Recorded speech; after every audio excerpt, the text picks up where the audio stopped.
Minister, you're going to remain in office, sir. Tonight, Justin Trudeau dodges urgent questions about his immediate political future. The Prime Minister leaving an emergency caucus meeting spurred by a sudden political departure at a critical economic moment. Finance Minister Chrystia Freeland resigns from cabinet. She's contributed to the public policy life of our country in an exemplary way. On her way out, a public rebuke of the Prime Minister as another high-profile Liberal woman shows it's very much no longer 2015. Trudeau's silence deafened by demands from all sides that he's the one who needs to go.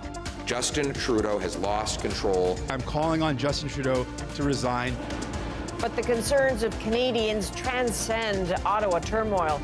As they squint at household pocketbooks, they see to the south a gathering tariff tsunami, and the person who once defended their interests just quit. Clocks are definitely ticking. From CBC News, this is The National with Chief Correspondent Adrian Arsenault. And this is Parliament Hill, the scene of chaos and confusion tonight, sparked by that bombshell resignation now shaking the Liberal government. So thanks for joining us. If Chrystia Freeland was aiming for maximum effect, she nailed it. The calls now for the Prime Minister to resign are loud, and they're not just coming from the opposition. Members of the Liberal caucus are joining in. And tonight, a flurry of activity. A new finance minister hurriedly sworn in, followed by a national caucus meeting. Freeland was there just hours after sending Justin Trudeau a blistering letter saying they're at odds on how to lead the country's finances and denouncing what she called costly political gimmicks. The implications of that are far-reaching, and so tonight we have a whole team here with us ready to help make sense of this extraordinary moment. That includes Chief Political Correspondent Rosemary Barton and the whole At Issue crew. Now, Freeland wasn't just Trudeau's finance minister, she was also his deputy prime minister and one of his most loyal allies. So as Rafi Boudjikanian explains, this sudden, public and brutal split is making massive waves. Through a window on Parliament Hill, a glimpse into the turmoil of Justin Trudeau's Liberal Party, the Prime Minister facing his MPs as some call for him to resign. In the room, Chrystia Freeland, his now former Finance Minister, whose resignation in a scathing letter to the Prime Minister has sparked a crisis. She felt very strongly about the job that she was entrusted to do, and I think she felt that she wasn't given the liberty at this stage to do it in a way that she felt was necessary.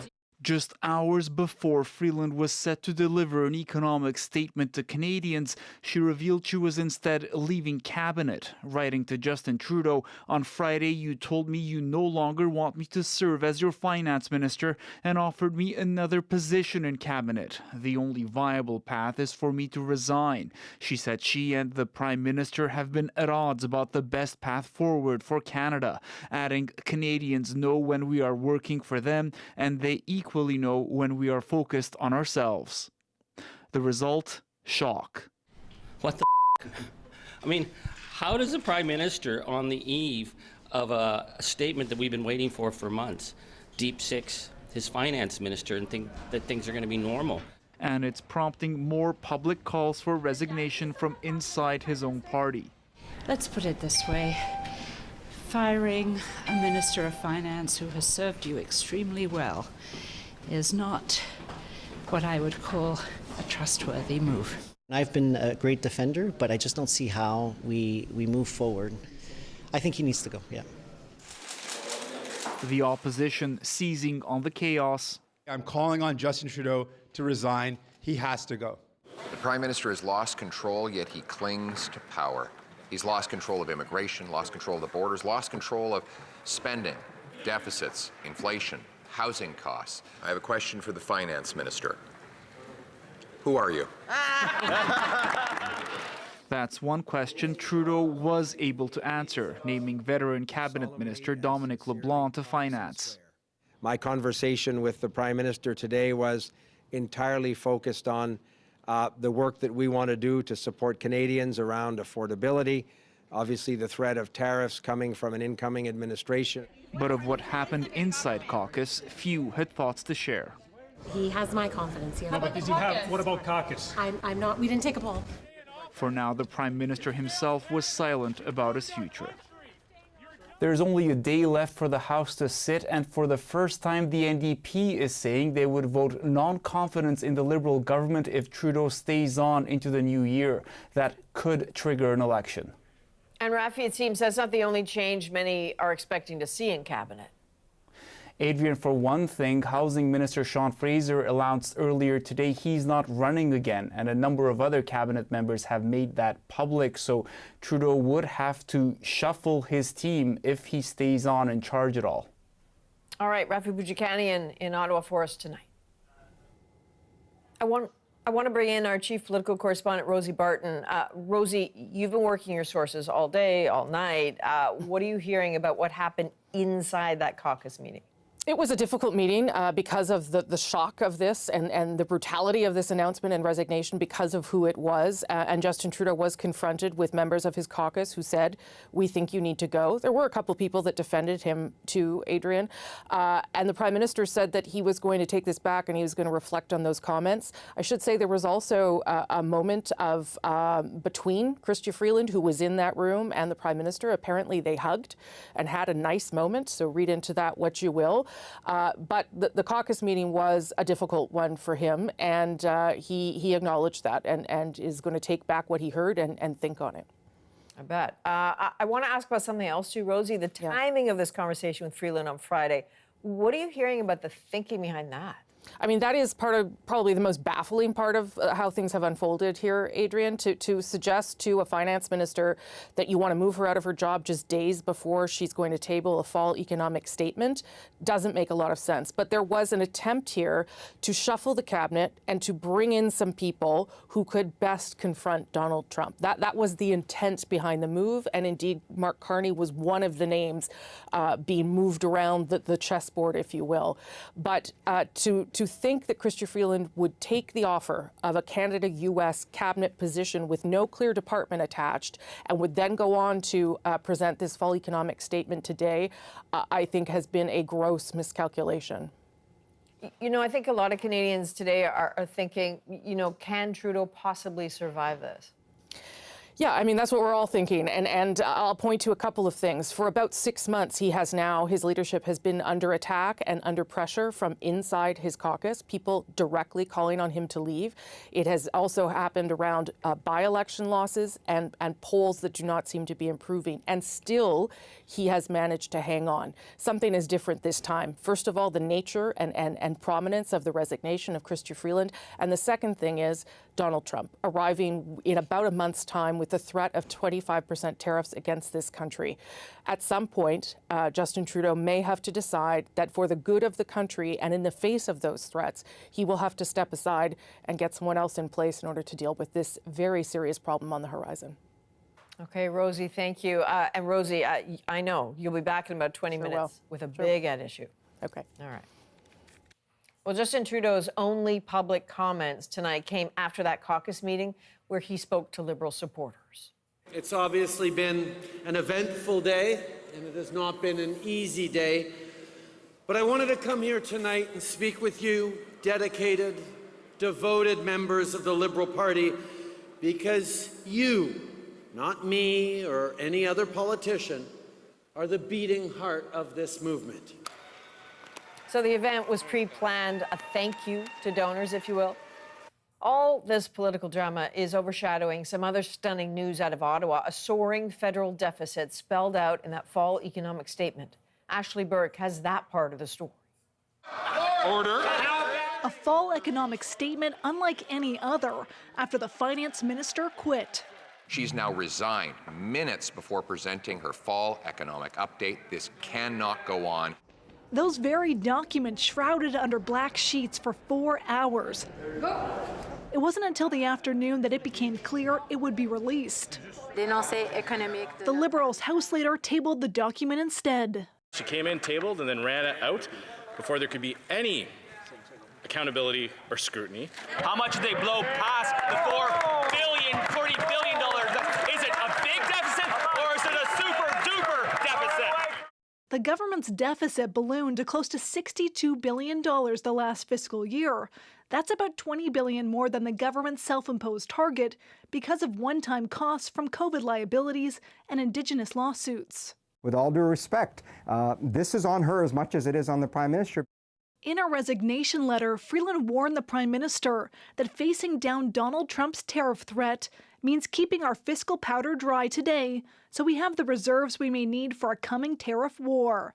That means eschewing costly political gimmicks. At a time when Canadians are struggling, we are happy to bring forward measures that are going to assist them. Things like the GST tax cut. The price tag for that tax break on holiday essentials is pegged at $1.6 billion and is part of $24 billion in new spending over 6 years. We're still seeing a relatively high spending government that is not necessarily keeping enough powder dry for what could happen between now and the next budget. Trump has demanded action from Canada to curb human smuggling and the flow of illegal drugs into the U.S.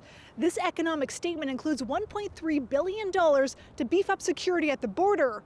The big question now, will that be enough to stop those tariffs? Ashley Burke, CBC News, Ottawa. So this is a critical time to bring in senior business correspondent Peter Armstrong. Peter, you were in the lockup. You've been pouring through this update. What is the story it tells you about the Canadian economy? Adrian, it's a tough one because, you know, the politics of the day have just so completely overshadowed the economics of this document. But the context of this is important. Canada's economy is slowing, which means less revenue, which in turn means less wiggle room. So bigger deficits matter, right? A $62 billion deficit last year, even if it's a one-time affair, it's massive. So now the Liberals will say the vast majority of the new spending that they're introducing here is going to increase, for example, tax competitiveness, $24 billion in new spending. Most of that is this tax plan that allows businesses to write down investments more quickly. But look, the big issue here is what's going to happen to the Canadian economy if Trump makes good on his threat and imposes these sweeping tariffs. The economic update is built on this series of projections and assumptions from the private sector, but they build in a worst and a best case scenario. And this worst case scenario, it doesn't even begin to explore what a real trade war would look like and what that would mean, not just for the economy, but for government books as well. And on a day like this today, Peter, people often wonder, you know, what's happening with the markets. So what did happen there? Yeah, I wondered the same thing, and they barely moved. And it's interesting in that it kind of tells me that markets lost faith and confidence in this government a while ago. And interestingly, Adrian, there's always, you know, businesses or business associations that are willing to go out and say they've lost faith in any government of any day. But that group grew today. People were out there publicly saying that this chaos and this uncertainty is bad for confidence, it's bad for investing, and it's bad for business. All right, Peter Armstrong in Ottawa tonight. Thank you. You bet. Canada's premiers are also watching that uncertainty closely tonight. As Olivia Stefanovich tells us, Freeland played a key role in the fight against the American tariff threat. Provincial and territorial leaders attempting to project stability. This is a time for the premiers to step up, which we're going to. As they navigate uncertainty on both sides of the border. We agreed that there's no greater risk to our economy right now than the threat of U.S. tariffs. A battle they'll now have to fight without Chrystia Freeland as finance minister, who led Canada's negotiators the last time around. I think she had a difficult choice to make, and she made it, and I want to recognize the work that she did for Canadians. I would hope that Canadians are reassured by looking at this table and seeing that the premiers are unified. Sources say the premiers found out about Freeland's cabinet resignation during a briefing by former ambassadors to the U.S. A staff member passed a note to Ontario Premier Doug Ford, who received a call from Freeland shortly after and put her on speakerphone. She just thanked us all for the leadership that we've shown, for the collaboration that we've shown. She's actually, as a minister, been one that has reached out, it seems, and tried to develop a personal relationship with every premier. In her resignation letter to the Prime Minister, Freeland made a point to talk about working in good faith and humility with the premiers and building a true Team Canada response. We'll now have to see who is going to be leading the negotiations with our largest trading partner. It's not the greatest time to have a vacuum. Canada has just over a month before it could be hit with Donald Trump's threat of 25% tariffs. Our priority must be to settle the problem on the border. It's unclear if the federal government's new $1.3 billion border security package will be enough to fend off Trump. So the premiers say they plan to travel to Washington, D.C. in February so they can make their case to members of the U.S. Congress themselves. Olivia Stefanovich, CBC News, Mississauga, Ontario. Now to another blow to the Trudeau Liberals tonight. Breaking news out of British Columbia, where the CBC News decision desk is now projecting the Conservatives will win a federal by-election. Yvette Brend is in the riding of Cloverdale-Langley City. So, Yvette, this is a very good night for the Conservatives. Yes, the voters in this, it's about 130,000 people that live in this riding, and they have decided, and they have switched this riding from Liberal to Conservative. And you know, this means that Tamara Jansen, who held the seat here from 2019 to 2021, will be returning to Ottawa. Now, Jansen is a business person here. She runs a horticultural nursery. She's well known in the community. She campaigned essentially against Trudeau. Her sign said, "Stop Trudeau." She urged people on social media to send Trudeau a Christmas present, send a new Conservative MP to Ottawa. So she has reached that goal. And that attack apparently resonated with voters here. And I was talking to a lot of them at the polling stations and around this area. And they said, you know, they were very concerned about the cost of living issues, about the cost of food and the cost of rent. And they wanted a change. So they clearly heard what she was offering and took her up on it. And so, Yvette, I mean, obviously, not the result the Liberals were hoping for. What is the effect, the impact of this result?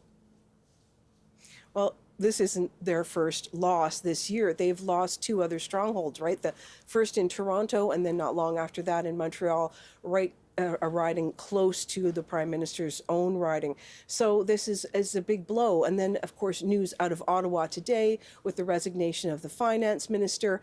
You know, this coupled with that news, you know, when Canada is facing the threat of these U.S. tariffs, this really looks like it could be a glimpse into the future of what's going to happen during the election year next year. All right, Yvette Brend tonight in Langley, BC. A Toronto man accused of plotting an ISIS-inspired mass murder is facing more charges tonight. Mr. LDD, how do you respond to the allegations? New details about alleged war crimes next. Plus, Canada Post workers are expected to be back on the job Tuesday. What do we want? Contract! When do we want it? Now! Why, for many, it's coming too late. And our coverage of the breaking story out of Ottawa continues, with the Finance Minister resigning and the Liberal government plunged into political chaos. Mr. Trudeau's government is over. We must acknowledge that. At Issue will be here with a special edition. We're back in 2.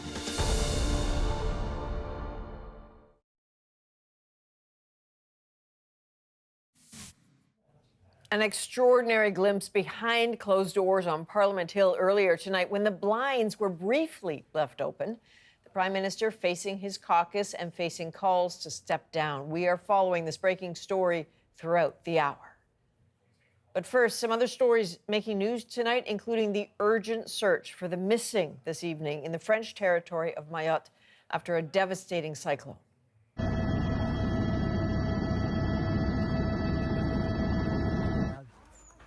One official estimates close to 1,000 people could be dead. The majority of the 300,000 residents on the island live in poverty. Many areas are completely cut off without electricity or phone services, so the full extent of the damage is not yet known. An Ontario man already facing terror-related charges for a plot in Canada has now been charged with multiple counts of war crimes allegedly committed overseas. Thomas Degg has been on this story for us and has exclusive details from the courtroom, and some images and details may be disturbing. Brought to court in an unmarked police van, an alleged ISIS supporter accused of plotting a deadly attack, now facing rare war crimes charges. Mr. LDD, how do you respond to the allegations? Did you commit war crimes overseas? Ahmed El Didi remained silent outside and inside court as prosecutors laid out the new charges he's facing. An indictment obtained by CBC News shows the 62-year-old is accused of the murder, mutilation, and torture of a protected person in a non-international armed conflict. A protected person refers to an individual who is protected essentially under the Geneva Conventions, who is outside combat. Those new charges, all apparently linked to this violent ISIS propaganda video recorded in Iraq and posted in 2015. A man matching El Didi's description is seen using a sword to dismember a prisoner. All of it much too gruesome to show here. The video forms the basis of the war crimes charges. At this time, I can't comment on my thoughts on the video other than I've seen it. Already, the Egyptian-born El Didi was facing terrorism charges with his son Mustafa over an alleged mass murder plot involving a machete and an axe, foiled, police say, at the last minute. I don't want to say imminent as, again, it's within an hour or two, but it was close. What's more, Ahmed El Didi was allowed to settle in this Toronto home years after that brutal video was posted. Records show he cleared security screenings and was granted Canadian citizenship this year, weeks before his arrest. Both he and his son deny wrongdoing. Ahmed and Mustafa El Didi sat apart from each other in the prisoner box here in court. Both men remain in custody and are barred from speaking to one another. Thomas Daigle, CBC News, Newmarket, Ontario. Judges in France are now deliberating in the trial of 51 men, all accused in a disturbing rape case that has shocked the country. Gisèle Pelicot's ex-husband pleaded guilty to drugging her and then inviting dozens of men to rape her. Pelicot's supporters have been gathering outside the courtroom every day to wish her well. Dominique Pelicot addressed the court today, begging for his family's forgiveness. He and dozens of other men will receive verdicts and sentencing this week. And in Wisconsin, a teacher and a young student were killed in a shooting at a private Christian school. Police say the shooter was found dead was also a teenage student. 6 others were wounded. A motive is not yet known. Well, after a month-long strike, Canada Post workers are expected to be back on the job in a matter of hours. It's not like just plugging a refrigerator back in. You got to ramp things up. Why it could take days to work through the massive backlog. Plus, more on the drama gripping Ottawa tonight with Finance Minister Chrystia Freeland stepping down and calls for the Prime Minister to resign. Rosie's here with a special edition of At Issue. The National breaks down the stories shaping our world. Next.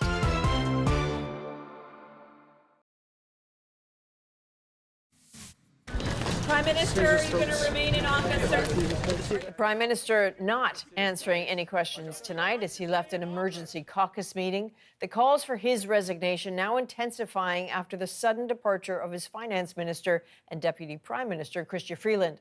There is a lot for At Issue to tackle tonight. They are up in just a few minutes. Well, mail should be moving again soon. Canada Post workers have been ordered back to work tomorrow, a decision the union calls unconstitutional. Kayla Hounsell looks at what might happen next. What do we want? Contracts! And when do we want it? Now! For a month now, they've been here on picket lines across the country. But this could be the last day of the holiday dispute between the Postal Union and Canada Post. 55,000 postal workers have been ordered back to work, an order the union believes is unlawful. The Liberal government did this. They said they wouldn't do it. Now they've done it. It's unacceptable. On Friday, the federal labor minister directed the Industrial Relations Board to order Canada Post employees back to work if a deal wasn't doable before the end of the year. The board has ordered operations to resume Tuesday morning. It's highly integrated. We've got 21 processing plants, over 460 depots, thousands of post offices. So it's not like just plugging a refrigerator back in. You got to ramp things up. Postal workers will have to work through a backlog of several million packages. But the owner of this airline in Yellowknife says at this point, getting anything moving will help. It's really created a backlog throughout all the systems. Because Canada Post is just one, finger of part of a hand of how much or how the freight comes up to the north. So by it not working, it makes everything a little bit more difficult. Solidarity! The order to return to work is a temporary timeout. The terms of the existing collective agreement will be extended to May 2025. The employer and the union have also agreed to implement a 5% retroactive wage increase. But it remains unclear what workers will actually do Tuesday morning. We'll see if we go back to work or not. That's to be decided. We may not listen to this. We may defy this order. The union says it plans to challenge the constitutionality of the return to work order, saying its fight for justice is far from over. Solidarity! Kayla Hounsel, CBC News, Halifax. Now, let's break down an extraordinary day in Ottawa. Rosie's here with a special edition of At Issue. At issue tonight, Chrystia Freeland resigns. The Deputy PM announced her departure from Cabinet just hours before she was set to present the government's fiscal update. As shocking as it was, opposition leaders quickly found their voices. Mr. Trudeau's government is over. He must acknowledge that. Justin Trudeau has lost control, and yet he clings to power. Today, I'm calling on Justin Trudeau to resign. He has to go. What's to be made of this stunning resignation by Chrystia Freeland today? Is there a path back from this for Justin Trudeau and for the Liberals? I'm Rosemary Barton, here to break it down on a very special At Issue tonight. Chantal Hébert, Andrew Coyne, and Althea Raj. So, Chantal, I'm going to start with you. How stunned were you when you saw this news this morning? The timing of it, I thought I'd seen quite a bit in politics. The Paul Martin resignation, remember, over the course of a gallery dinner. Lucien Bouchard's letter to Brian Mulroney. This falls clearly in that category, i.e. event that you can feel is shaking the pillars of the political temple that is the government. Why? Because Chrystia Freeland and Justin Trudeau, they may not have been close friends, but they were the defining political relationship of the government and have been almost from day one. So that this would happen on the day of the fiscal update in circumstances like that amounts in the book of just about any observer to a deadly blow to a weakened government. And Andrew, it's not just the resignation. It is also some of the scathing language that Chrystia Freeland used against the Prime Minister in her letter of resignation. Yeah, it's not so much a resignation as, she pulled the pin on a grenade and threw it in the room.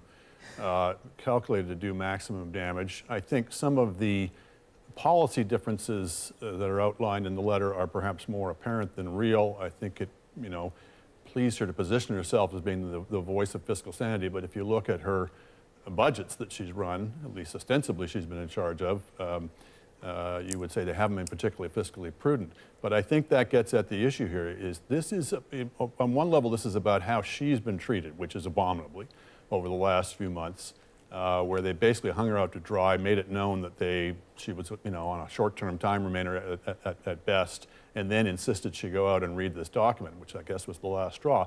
But more broadly, it's about the relationship between this Prime Minister and his cabinet, or between Prime Ministers and ministers. We have centralized power so much in the office of the Prime Minister, and you can start to see the repercussions. It's an interesting question why some of the most capable ministers in this government are outside the cabinet looking in. People like Bill Morneau or Mark Garneau or Jane Philpott or Jody Wilson-Raybould. And the common thread is, if you read all of their memoirs, is they were basically treated like pawns, like foot soldiers, not like cabinet ministers with actual responsibilities, constantly being overruled, constantly being second-guessed and run roughshod over. And in this particular minister's case, she decided to fight back. A couple of curious things. One, that they apparently had a moment inside caucus today and hugged. So I don't know, how bitter things are, given that happened, or maybe that was for show for both of them. But the other thing, Althea, is the timing. Why Justin Trudeau would go to Chrystia Freeland on the Friday before a fall economic statement and say, "I want you to do something else," is baffling to me. Stupid could be another word to describe it. I don't think anyone actually thought that Chrystia Freeland was going to self-sabotage a big day as finance minister for this. So I I think that would have been hard to predict. And I think to Andrew or Chantal's earlier point, you can quit because you have a disagreement with the Prime Minister on policy. I don't like these $250 checks. I'm not prepared to do this HST rebate. I don't think this is fiscally sound at this point. But to quit in this way is sending a message. First of all, she left the government scrambling. They had no clue whether they were even going to table the fall economic statement, who was going to read it, where they were going to move forward, how they were going to move forward on this. And then it was the way in which she quit. She basically, to Andrew's point, but she didn't need to destroy him, and she chose to destroy him, and she drew lines in the sand. Basically, if you still side with the Prime Minister, then you believe in bad economic policy. You are irresponsible. You support a plan that is not sound as we go into negotiations with Donald Trump.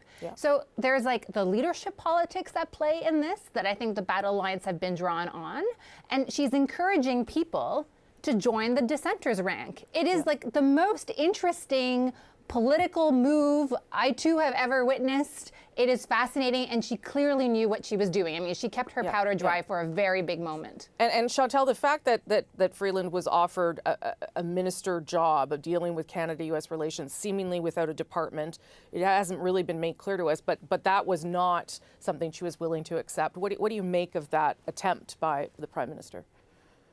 So you are the finance minister. You have spent, and that is documented, that most of the fall fighting those affordability measures, the GST break, and those checks that were supposed to go out or might still go out, who knows.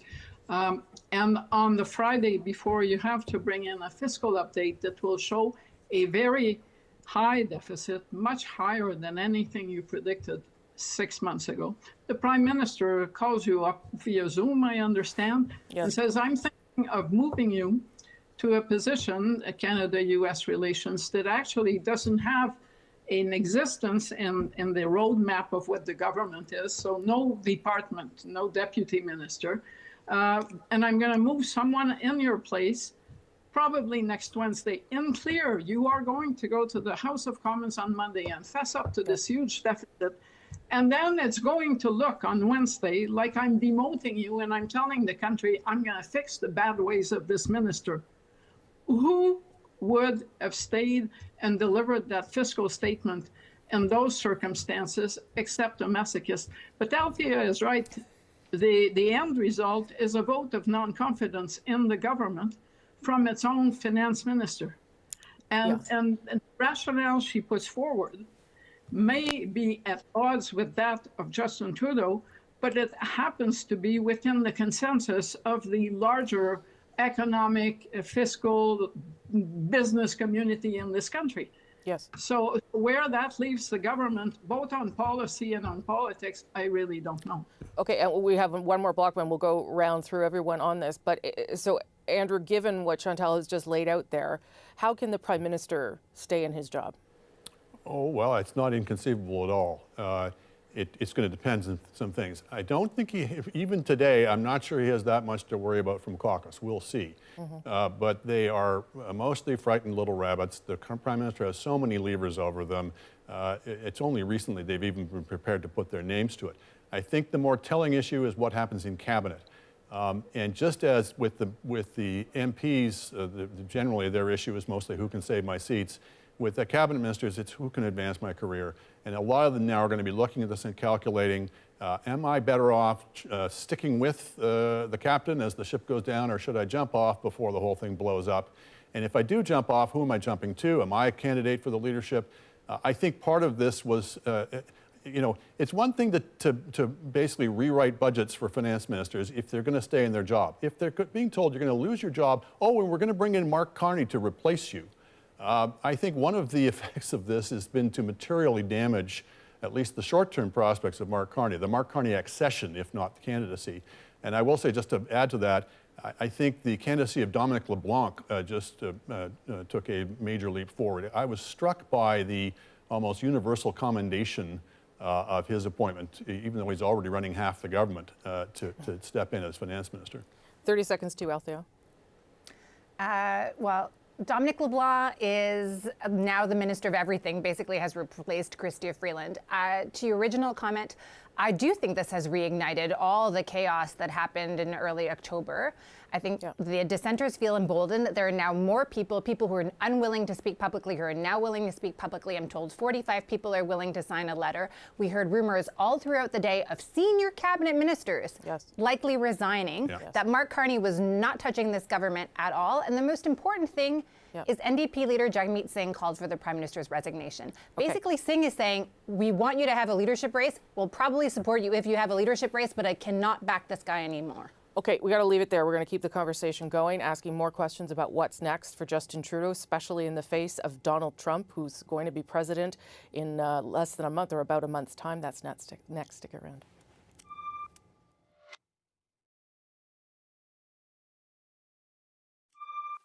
At issue tonight, Chrystia Freeland's resignation. On her way out, she criticized the Prime Minister for costly political gimmicks, while her replacement, on his way in, sang her praises. Chrystia Freeland is somebody that I have worked with for well over a decade. She's somebody that I admire as a colleague, that I appreciate as a friend. She has accomplished a great deal for our government. Welcome back. Let's bring everybody back and get right into it. Chantal, Andrew, and Althea. Chantal, how big a blow is this for the Prime Minister? Can he survive? And the reason I ask is because we are facing down Donald Trump, and things are going to get serious pretty quickly. How can he stay on in his role? Okay, so basically, this is a government that was already weak to face the challenges of the Trump presidency. It is now even weaker. And it's not going to get any stronger because we've made the point before, but that's even more true today. Without a fresh mandate, this is someone that is basically on a death watch. As for the survival of the government, if the Prime Minister does not decide to step down as Liberal leader and ask his party to choose a successor, I believe that this significantly shortens the life of his government. Why? Because at some point the House will come back at the end of January. Come the end of February at the latest, there will be a confidence vote. And after today, Jagmeet Singh has left himself no room to support the government on a confidence motion if Justin Trudeau leads the party. It's hard to know what's worse, Andrew, a Liberal government in throes of a leadership race facing Donald Trump, or a country in throes of an election facing Donald Trump. I mean, both are not great outcomes for us. Well, but you got to take your medicine. You know, we have to get a stronger base of government, whichever party leads it, whichever Prime Minister leads it. As I say, I think that we may be surprised at how long Justin Trudeau is able to cling on. But let's supposing that option is ruled out. Well, you either have to have a leadership race or a full-on election. A leadership race on its own is certainly favored by the Liberals and the NDP because they don't want to face an election anytime soon. But it doesn't solve our problems. That gets them over their political hump, but it does not give the country the kind of strong leadership that it needs at this time. Not just in terms of dealing with Donald Trump, but also in terms of the internal divisions in the country, which are about to get a lot worse. I was struck by the press conference today with the premiers, some of whom appeared to be licking their lips at the prospect of a weakened federal government. You know, Scott Moe sounded like he was the minister of something in some parallel alternative government made up of the premiers. And I think we're going to see a lot more of this, of the premiers sort of freelancing and basically acting as if they were emissaries of sovereign states rather than as part of any kind of Team Canada until we start getting some leadership out of Ottawa. Yeah, they certainly seem to, Daniel Smith told me, we have to fill the vacuum, and that's what they were trying to do, they said today.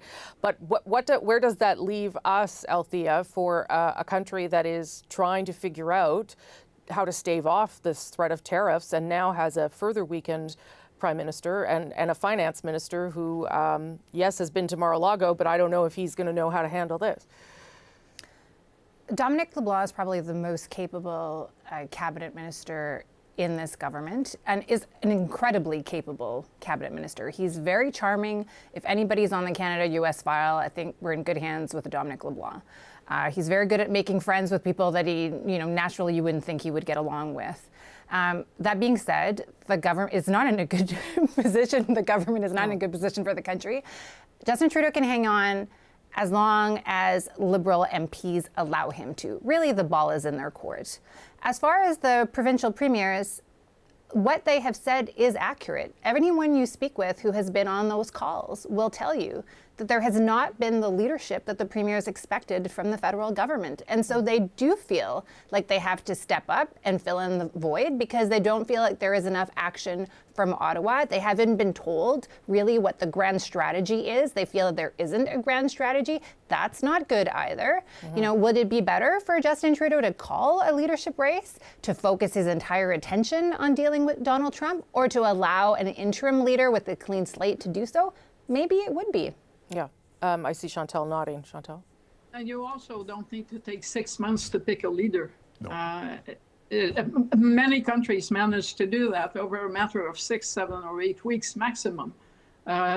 Starting today to mid-February, you're just about where the House of Commons would be. But the Prime Minister, I believe, has just let slip his last best chance of scoring an upset in the next federal election. That best chance came with Donald Trump, and a sense from Canadians that he was the adult in the room, that he had a team that was experienced in dealing with this.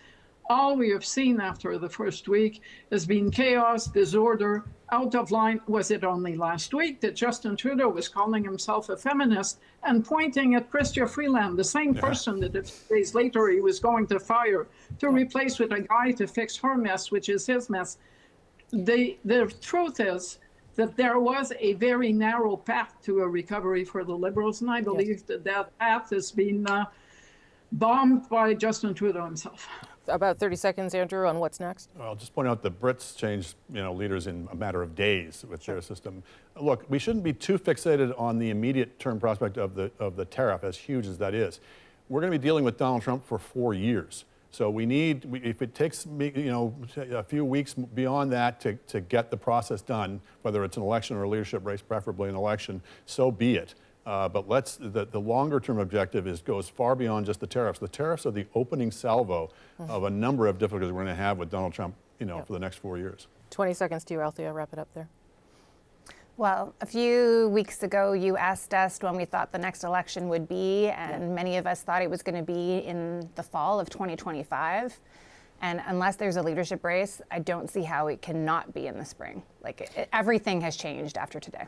Yeah, and I will say we did a bunch of holiday panels last week, friends, and I think that one of them definitely no longer holds. So I'll be calling you tomorrow. Thank you all for jumping in on a Monday. I'll see you back here on Thursday. Thanks to everybody. Appreciate it. And with that, I'll send things back to Adrian. Rosie, thanks to you and the panel and all your reporting today. Well, coming up, the cat is out of the bag and under the streetcar in the middle of rush hour. This small, helpless animal. And it was cold outside, too. A delicate rescue next in our moment.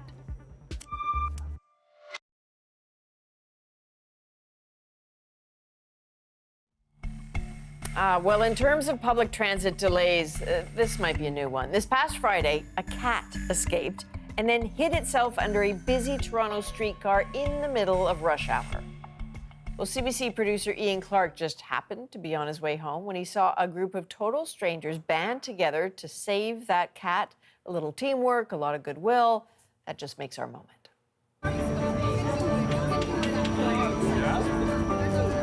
I don't know how this cat wound up there. It somehow got out of the owner's bag. When I saw it, I just started taking videos because it's just so bizarre and funny. I mean, TTC delays happen all the time, but a cat, that's a new one. I was very impressed how everyone banded together. A guy emerges with 2 brooms and then they start duct taping these brooms together. The streetcar driver, I think, banged on the one side. Jump again, jump again. I saw someone bring over cat treats. Someone had mentioned that maybe someone brought a shawarma over. And then I don't know what caused it, but finally this cat was able to emerge. Everyone just cheered. The owner was so thankful. She hugged the 2 people that were helping out. Actually witness people band together to save this little thing. It's heartwarming. It really just goes to show that there's good people out there and they're willing to hop in and do whatever it takes to help someone. So it was quite something. See, isn't Isn't it nice to see a happy ending? I know what you're thinking. I want to see the cat. Where's the cat? It all happened so fast, and the cat went into that bag that no one really got footage of it. But I can tell you, it is an orange and white cat. Its name is Bisque, like biscuit, I suppose, and all is well. Thanks to all those folks. From all of us at The National, thank you for being with us. You can watch anywhere, anytime on the free CBC News app and subscribe to The National's YouTube channel. I'm Adrienne Arsenault. Take care.